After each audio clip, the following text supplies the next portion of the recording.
Welcome back to Under Oath. I got to do something, and I don't think I should do it, but I want to do it. Is it legal? It's legal, but... Proceed. All right. Mm-hmm. All right. I'm Jeff Coppin, Sputted James. Hey. Fantastic stand-up comedian. And I like to bounce stuff off James. Yeah. Oh, this is a tough one because I want to set the standard here. I think I can set a standard for the world. Okay. And that's the only reason I'm bringing this up. I had a buddy of mine. He was dating this young lady. They were engaged. Mm-hmm. And, everyone says, why do you call them young lady? I call anybody under 30 like young lady. And that's just, I'm old and it's out of respect. It's not like, oh, this kid. No, that's not what I mean. Young lady, young woman is. Well, it's a young woman. It's a respectful thing. Yeah. I'm at a bar. Okay. And I'm hanging out with a bunch of my buddies, not my friend. And I see this guy's fiance there. Oh. And she's talking with somebody at the bar. Mm. And I see her do this number.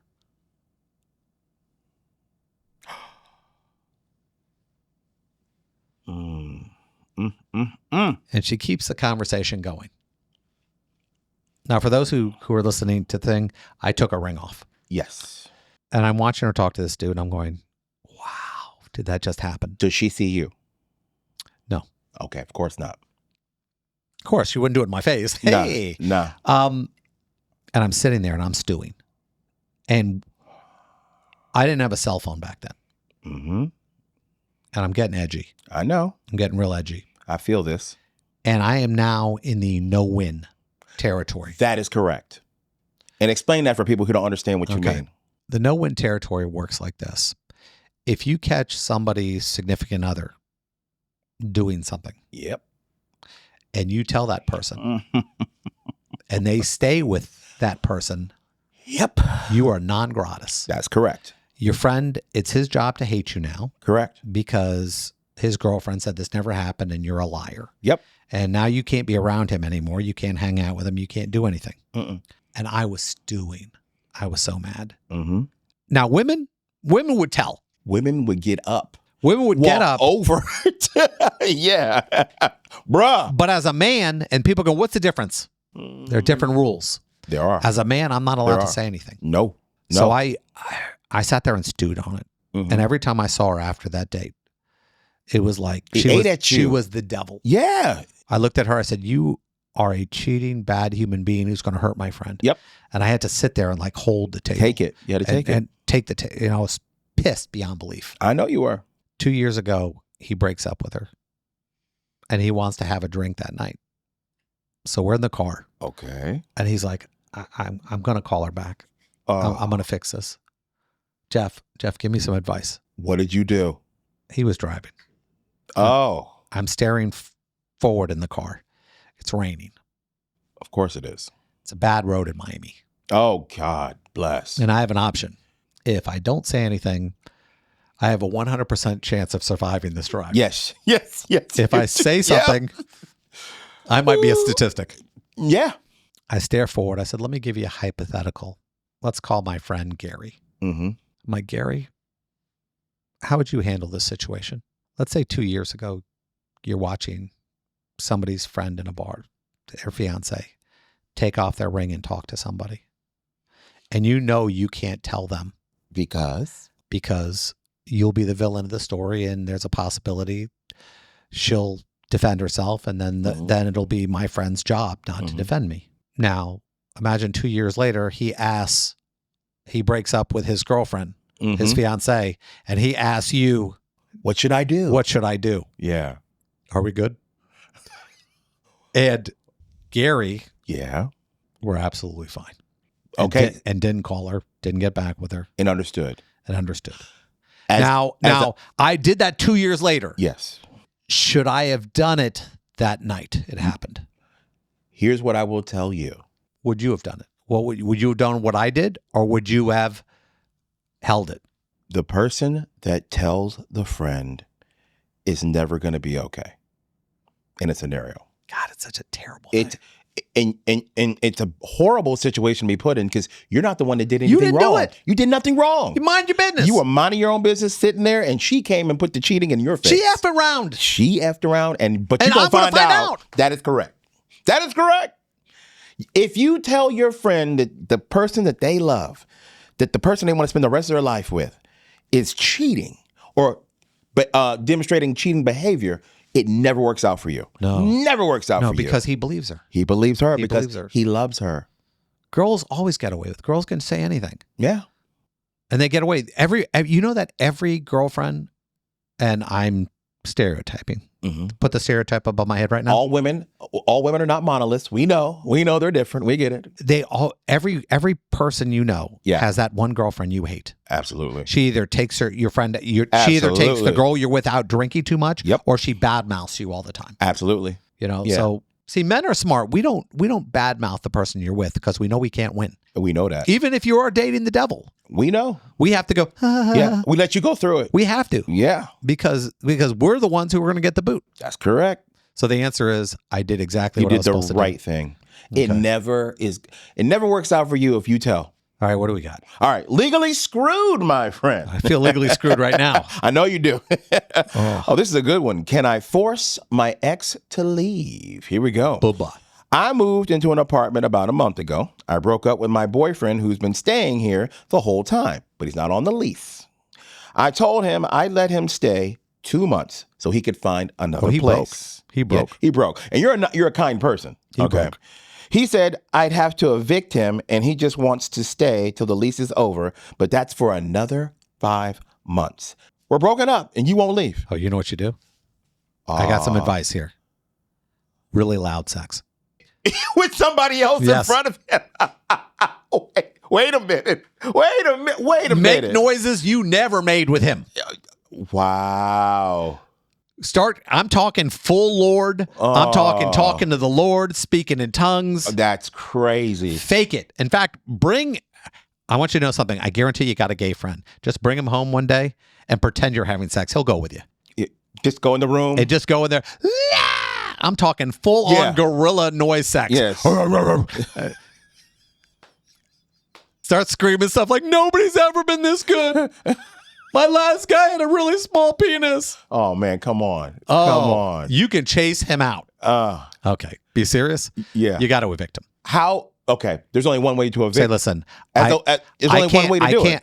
Listen, I love you. Yeah. I will always love you, but never in the way that you want. And even though you're good with that, I can't bring another woman. I can't bring another man in this apartment. No. I can't move forward on my life if you're here. And you should be able to move forward with your life. I don't want you bringing women in here, and I don't want to bring men in here. So I give you 2 months. You get 2 months. And I'm paying and you're not on the lease, you got to go. Well, I don't even want you paying.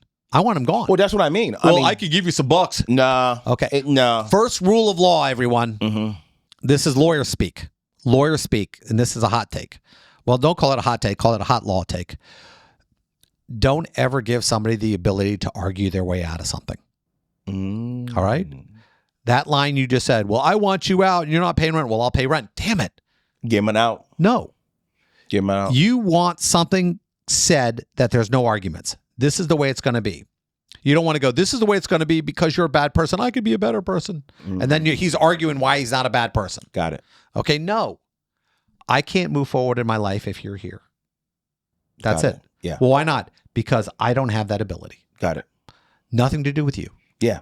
Okay? You can't change. You can't do something. I'm not saying you're a bad person. Gotcha. You don't have to defend anything about yourself. But this is the way it's going to be. You have to make it clear. And in this situation, I'll give you 2 months, and then you're going to have to file for an eviction. And it might cost you $1,000 to hire an attorney. You might be able to do it on your own. But the fact is, it's not on the lease. Do not take any money. Oh, well, I gave her money for this instead of rent. Don't take a dime. No. Because he will use that to say that I pay rent and I have rights. Even though his name's not on the lease, it could be seen that way because he gave you money. Yeah, you can argue. Now, these are all state specific too. But everything I said should be able to get you where you have been. The fact is this, there are a lot of scumbag guys. And there are a lot of scumbag women. Yeah. Okay? Yeah. And people will take advantage of generosity, and that's why you're no longer with this person. Welcome back to Two Attorneys Arguing. I got a problem. And I realize on the internet. You got a lot of problem. I know, but here's the problem. On the internet, every time they have all these TV legal issues, you know, like the ones where they do like Matlock and all these things where these things never happen and they're yelling at judges. I got into it because they had like Kathy Bates as the new Matlock. Yeah. And she's yelling at this judge that she's not going to do something. I'm not doing it, Your Honor. You can't make me. Really? I was going, when in the world would this happen? When does this? And I finally said something, and I made the mistake. I said it on the internet. I said, first off, And she's going to jail. Dog piled. I as said, soon which as you said moron wrote this scene? Because there is no. Do they have an attorney in the building? I mean, let they me have to. guess. It's Hollywood. There's Hold on. attorneys in Just- every building. Just let me guess from the peanut gallery who doesn't do it for a living. Oh, you don't argue with judges? What kind of crappy lawyer are you if you don't argue with judges? He's the kind of lawyer that doesn't end up in jail. That's the kind of lawyer he is. Yeah. Oh, The I kind- argue the with kind that judges all puts the his- time. The kind that puts his clients ahead of his ego. Yeah, that kind of lawyer. I argue with judges. You've seen me do it, but I You know have to do it in a respectful. Of course, every time you're arguing, that's the whole gig. But I don't tell the judge I'm not is doing it. arguing with the other attorney, and then if the judge agrees with the other attorney, then arguing with the judge. In this scene, she says this. She's halfway through the trial. It's a criminal trial. And she goes, she finds out her client's guilty. Oh, so every criminal defense attorney in the world only represents innocent people? And then she says to the judge, I'm not doing it. You need to let me off this case. And the judge goes, we're halfway through this trial. I can't let you off this case. And no, we don't do this. Yeah. And she goes, well, I'll just tank the case then. Oh, disbarment. Exactly. I write this. I'm going, Yeah, that's you. So, you of do course, that in real life. the first thing, You can't practice law anymore. the first question that comes across, and it's not a question, it's a statement. You can't be a lawyer and say that. Yeah. Well, I am a lawyer, and I'm licensed in 18 states, and I've practiced law for And 28 years I've probably argued for more judges than you've ever even seen. on TV. Yeah, probably. I mean, it was the craziest thing. And then I realized I'm fighting. Yeah, but you're I- fighting with somebody who has no idea what they're talking about. And I feel like an idiot. I just watching these You're like the comments. rocket scientist trying to talk to some guy who has no idea about physics or chemistry. You know what I think would be great for us? I think we should do episodes where they play us a clip from something that happens on TV. And we go, Nah, that's no. boring. That's Why not? Because at least we'd be telling people no, rather than go, that's the way it works. I want to be a lawyer. No, that's not what lawyers do. Lawyers are not filthy by nature. Sometimes they get sometimes they go around things, they do things, but lawyers don't normally commit crimes in courtrooms. or say that they're going to tank a case because Yeah. they think their client is guilty. And that was Matlock, the new Matlock. I was so disappointed. Oh, we got a bunch of millennials writing that stuff. There's no way that's anything but millennials Maybe. trying to figure out, oh, this is how the justice system should be. Like everyone should be working towards. If you're a producer on Matlock, just bring me on for one show. I'll knock it out for you. It'll be fun. You'll have a good time. And it might be accurate. Just shoot for a little bit of accuracy because I was about to say people aren't stupid. You were about to say I was that. about to say it. But something stopped you from saying that. What could that be? Yes. What could that possibly be? Your experience with them, maybe? Ooh, the internet. The internet is loaded. And I'm not saying everything I say is perfect, but I got a better shot at understanding the law than if you didn't go to law school. Yeah. And that sounds like a fair assumption. I mean, like I can promise you this. I'm not going to walk into an operating room and go, let me see how I can do it. Let me show you. You Look, taking that spleen out? Let me try to do that. Hold on. Hold Hold on. You should do this. No, I stay away from things that I don't have an education in. But you have a right to an opinion. You do. Not always a good one. Yeah. I mean, how many times do you remember that line? You can't show how stupid you are until you open your mouth. I'm paraphrasing, but you know, I think the line goes, it's better to remain silent and look a fool than open your mouth and remove all doubt. that's cute. I like that too. That's cute. That's the saying. You think it is? I know it is. I guarantee there are 7 different ones. Well, they all have that same gist. The what gist. You, what The you gist. said is No, I find out that if somebody doesn't say something to me, if I ask them a question, they go, I don't feel like answering that. I go, I don't know. I don't know. I don't know. He could be smart. He could not be. He could be just, trying to get me. Then I feel dumb. Then I'm like, Oh, oh. man. All right, let's read what question we got going today. We get these questions every day. Let's see what we're looking at. Oh, it's a dog case. Oh, I left my healthy dog at the kennel. Oh, dogs dying. While on vacation. Mid-trip, I got a vague voicemail. Ooh, never. Not good. saying he had died. How was that vague? Was it like going, I thought, whoever wrote this question, your dog? Your definition of vague, I think, needs to be I think the word vague is not there. Yeah. Hey, we're having a problem with your dog. That's vague. We're having, hey, listen. Your dog's having issues. Muffy doesn't look okay. Yeah. That would be vague. Yeah. Doesn't look okay is vague compared to he did. Why did they? So they made a point. Autopsy. They had an autopsy. Do they that do much autopsies money? on dogs? You can't. They can't stick their finger in a dog's butt and not charge you $500. How much is a dog autopsy? I can't believe that anyone does them. What were they trying to find out? I don't. This sounds like a show. This sounds like obviously a show. So the guy. Okay, so this person is it a dude? Can you tell by the No, let me get there. The autopsy confirmed food poisoning, and my vet says symptoms would have been obvious. The kennel has gone silent. What can I do? Nothing. You can do nothing. Okay. You're SOL. My feelings. I got feelings. Even if you could do something, the damage is that a Florida case? There's a billboard. Yeah. It says I get $1 million. Yeah. How much did you pay for the dog? I get $1 million. Even if you win, all you get back is the cost of the dog. He's going to explain something very simple, and it's very important. When you lose a dog or a cat or any pet, the law in Florida, the law views that just as property. Chattel is what they call it. So you are only entitled to the purchase price of that animal. So if you had like a really exotic dog and you paid $1,500 for it, sure, you can get that $1,500 back. But there's no such thing as, the dog was my best friend. He slept with me every night. He was my companion. Sleep. I need $75,000 for that. It doesn't happen. I love him.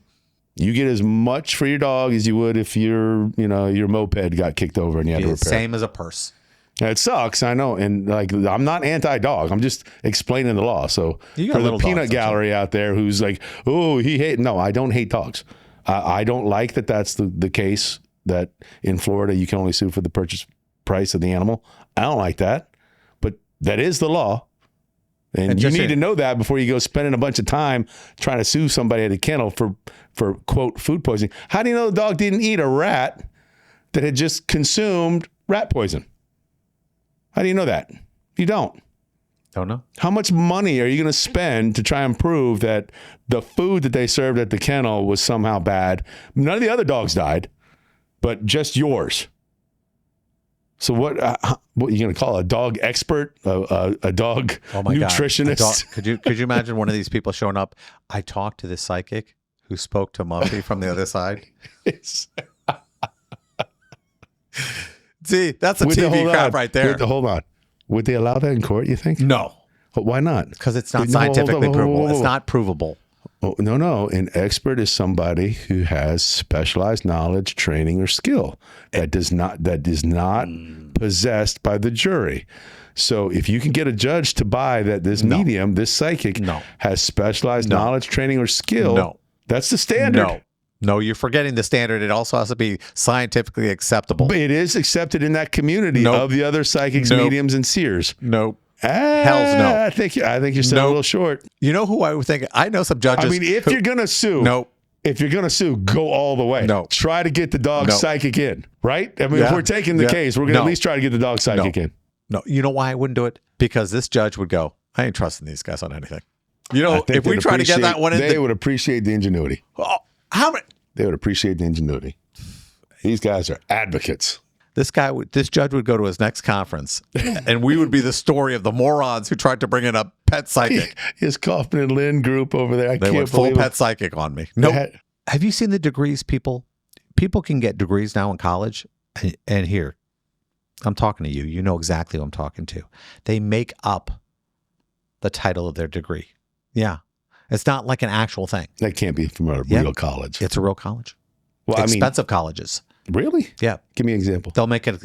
Give me an example. Let's say it's like, I got a Bachelor of Science on white male influence to teenagers in Arkansas.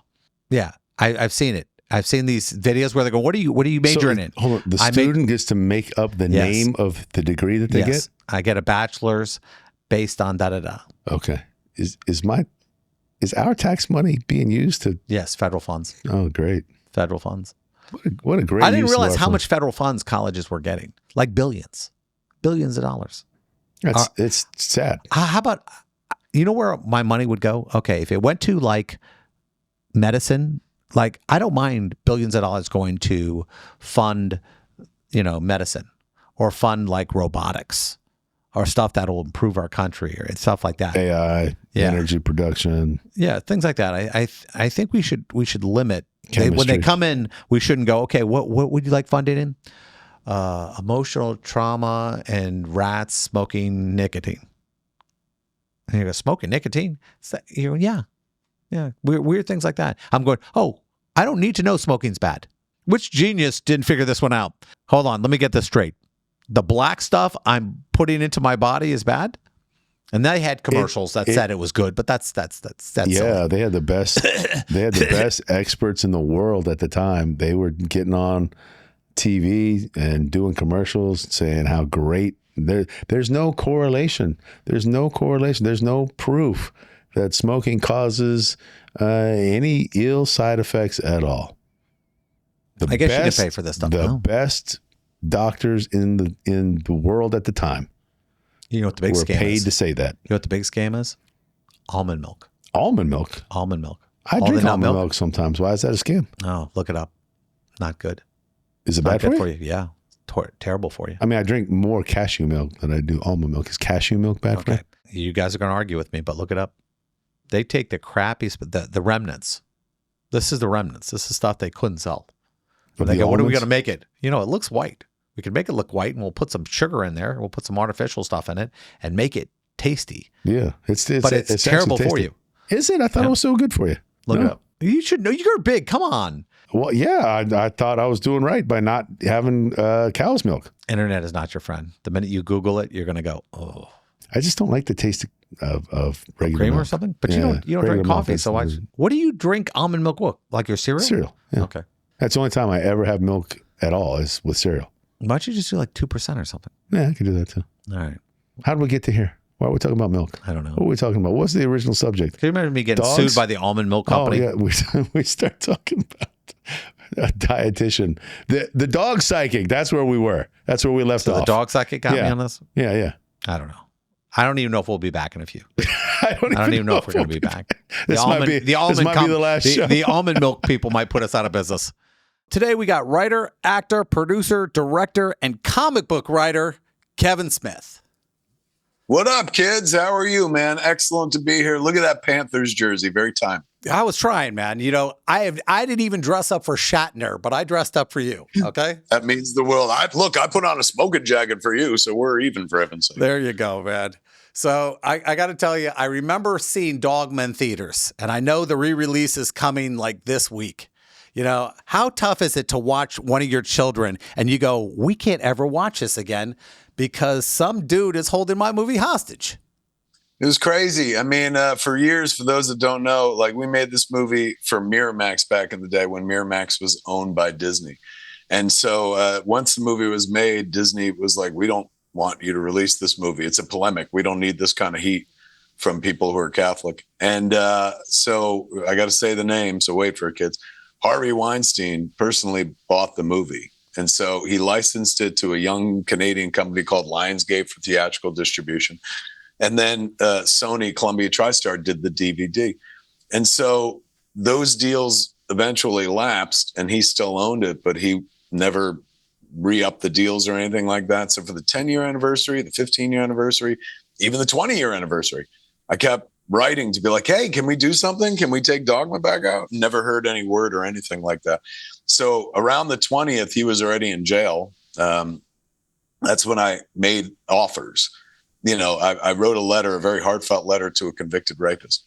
And I was like, hey, man, you made lots of movies. I only made a few. And this one is tied up with my childhood faith and my dead father. So can you sell it back to me? You're obviously not doing anything with it. And made an offer of $250,000. Heard from a lawyer, no. Made an offer of $500,000, heard from a lawyer, no. Then I reached out to some famous people I know with money, so I was able to go back and be like, we can offer you $1 million. Each time was told no. We'd heard that he was looking for $5 million, which, to be fair, if I had $5 million, I love Dogma, but I'd just make a whole new movie. Never mind buying some old ass movie. So I let it go, and I couldn't do anything about it. And then 6-8 months ago, I got a phone call from Alessandra Williams. She rescued the movie. Like, she had been a fan growing up. She liked the flick. She saw it when she was 10 years old, and she didn't understand it, but she liked it and watched it over and over again. And so she grew up, had a career. She's an actor, producer, and stuff. And then she saw me talking about not being able to get Dogma back, almost the same story I was telling you. And she was like, oh, I like that movie. More people should see it. And so she got involved, which is crazy because this is something I've been trying to do for like 15 years. I couldn't make it happen. Luck and timing has everything to do with it. She asked at the right time. She went and bought a tranche of films from him that he personally owned. He needed money because he's back in court right now on fresh charges. So she was able to buy Dogma, Larry Clark's Kids, Rosario's first movie, and Michael Moore's Fahrenheit 9/11, 3 movies that Harvey had personally bought and owned himself, as well as some karate movies I guess he bought in the wake of Kill Bill or something like that. And so she sold off the other movies and held on to Dogma and gave it back to me. She was like, what do you want to do with it? I said, oh my God, we could tour it. Like, I toured Jane, Silent Bob, reboot Clerks 3 and take it out into the world. And so it's nuts, man. After trying to get that movie and having connections and knowing famous people and being the guy that made the movie, I couldn't get it done. Somebody completely outside the scenario who just wanted to help literally move the needle in such a massive way that I was out on tour all last month with the movie, 2 shows a night, Q&As after each show. Just got back from the Cannes Film Festival where Alessandra resubmitted the movie and we got to go back in the Cannes Classics section. So I got 2 sets of laurels on this movie. Like, very rarely does a filmmaker get to bring their movie to Cannes. I got to bring the same movie twice. So it's been nuts. And now it's coming out on more screens than it would ever played back in 1999. On June 5th, it'll be on like 1,500 screens. So, man, you never know where help's going to come from. Like, what a guardian angel this woman is to this movie. She rescued my movie about angels from the devil himself. You know, it amazes to me the power of fans. People don't realize they can save a show, they can push a movie, things that didn't work. And that movie got saved by a fan. That has to be so humbling to you to go, wow, I inspired somebody so long ago that they did something for me now. 100%, man. And I've invested a great deal of my career in the audience, like from the jump, man. Like, I've been on the internet since late 95, like after Mallrats is when like we opened the viewaskew.com website. And that was, me on a message board constantly interacting with the people that bought tickets for us and stuff, for our movies. So, fostering that relationship. I remember like early on, some people, my reps, other filmmakers would be like, you spend too much time with the audience. But I was like, who are we doing this for? Like, I know it's rather masturbatory as well, because like we're satisfying ourselves telling our stories, but like it's for the audience. Like, I'd much rather hang out with them. Like, the idea of being able to ask somebody, why did you buy a ticket to Clerks on a Friday night? You could have done anything and you bought a ticket. Why? That fascinated me. Like, that's something that didn't exist when I first started. But after we began, suddenly there was a way to talk directly to the audience rather than just talk at the audience with your work.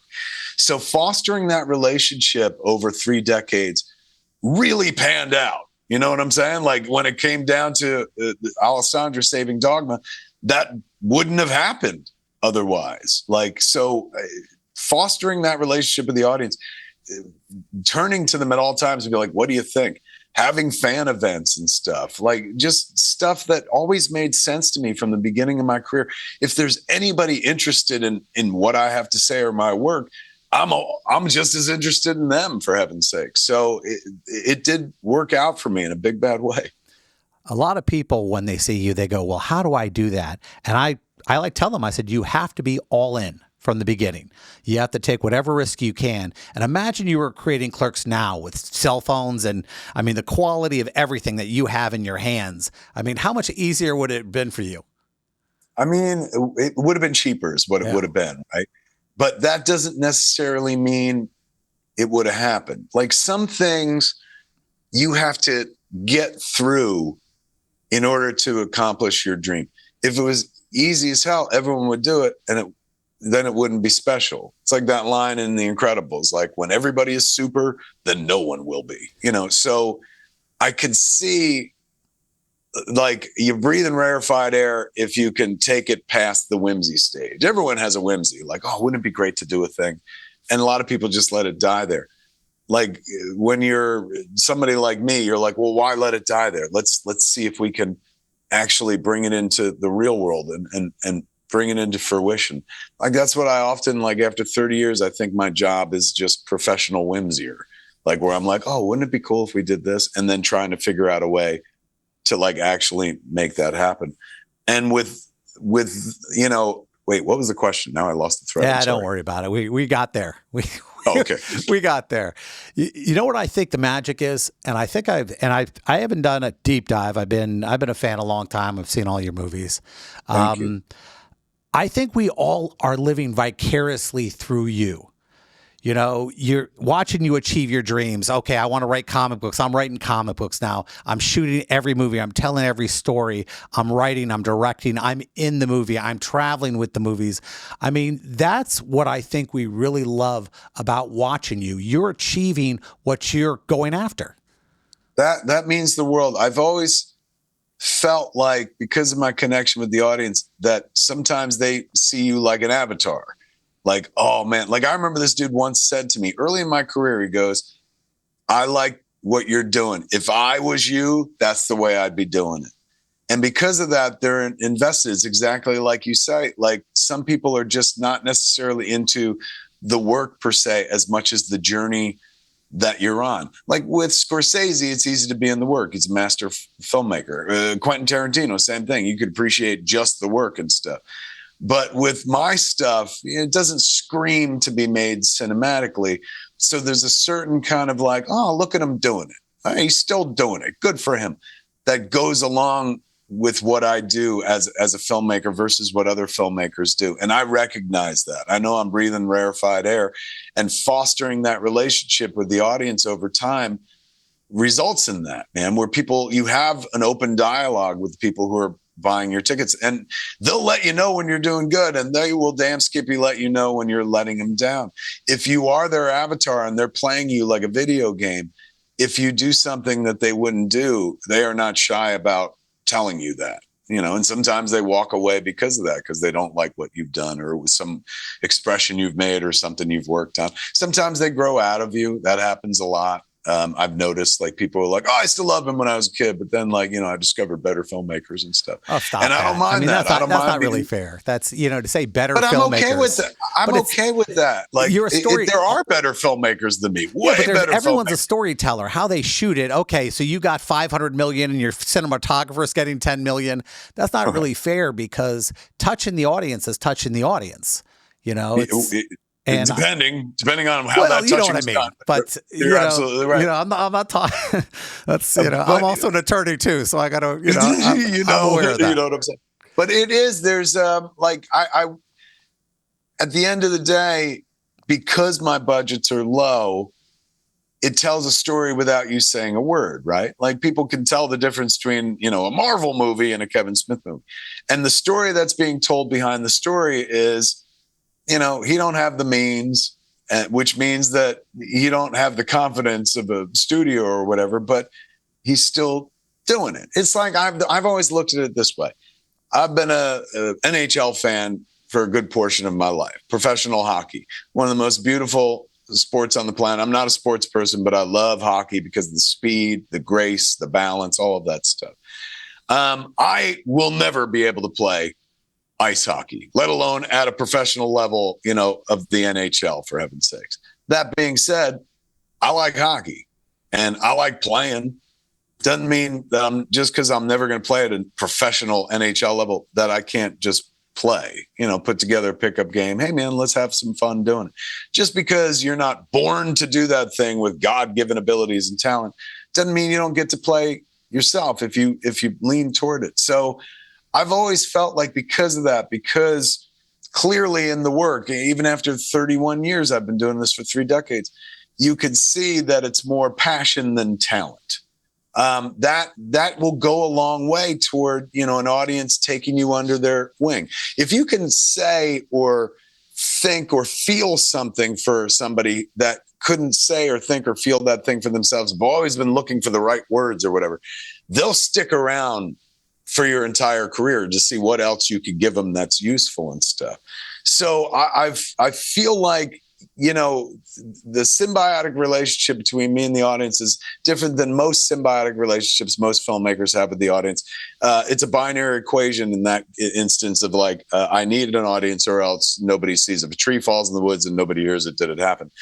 So mine moves beyond that into, you know, I was in a nut house 2.5 years ago, and they diagnosed me as a codependent people pleaser who cannot validate his own existence. That's why you're like all of us. What is that?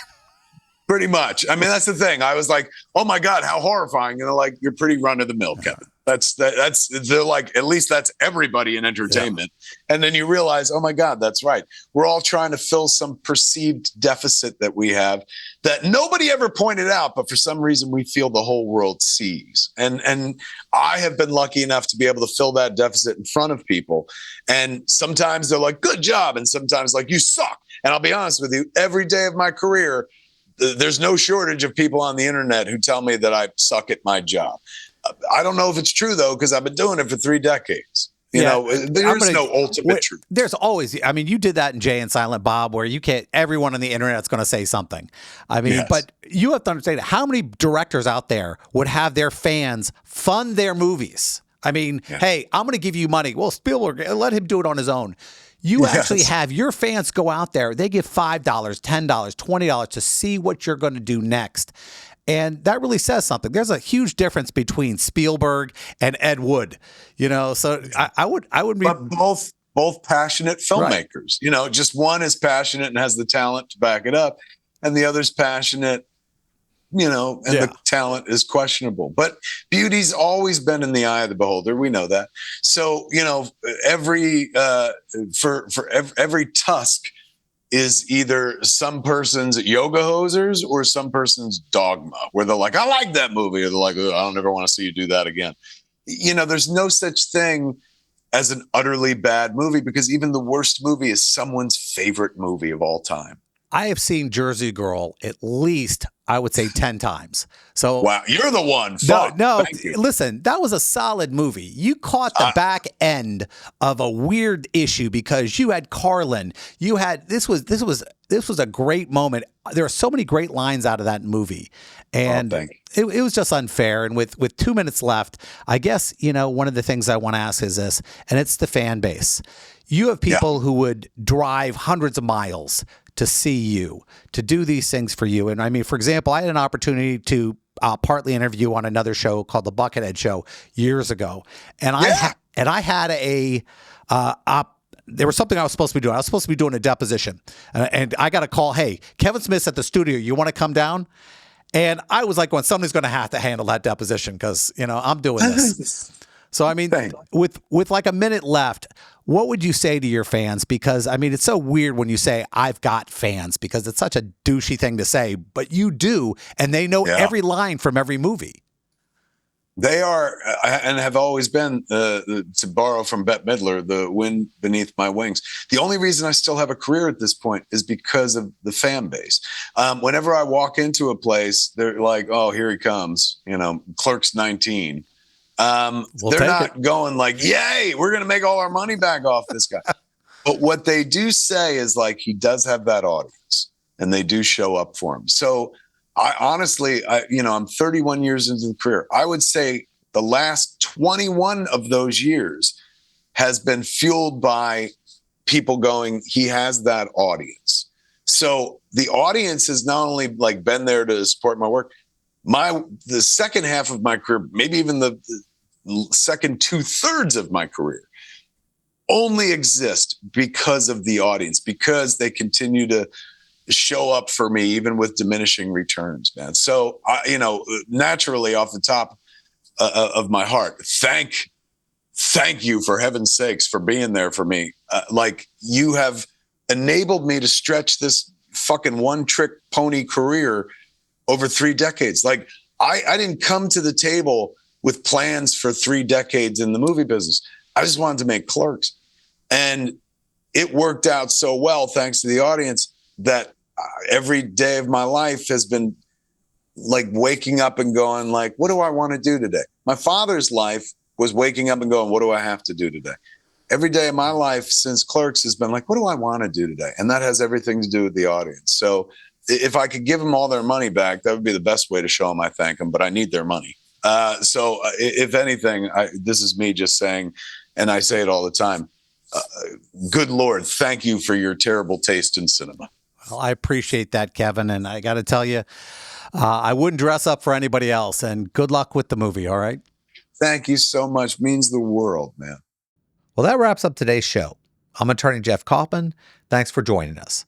Special thanks to my two co-hosts, my good friend, professional comedian James John, and my law partner, Craig Lind. This show is sponsored by Kaufman Lind. If you or someone you know has been in an accident, contact us at 407-500-JEFF or 407-500-5333 for a free consultation, or visit us at whenyouneedus.com.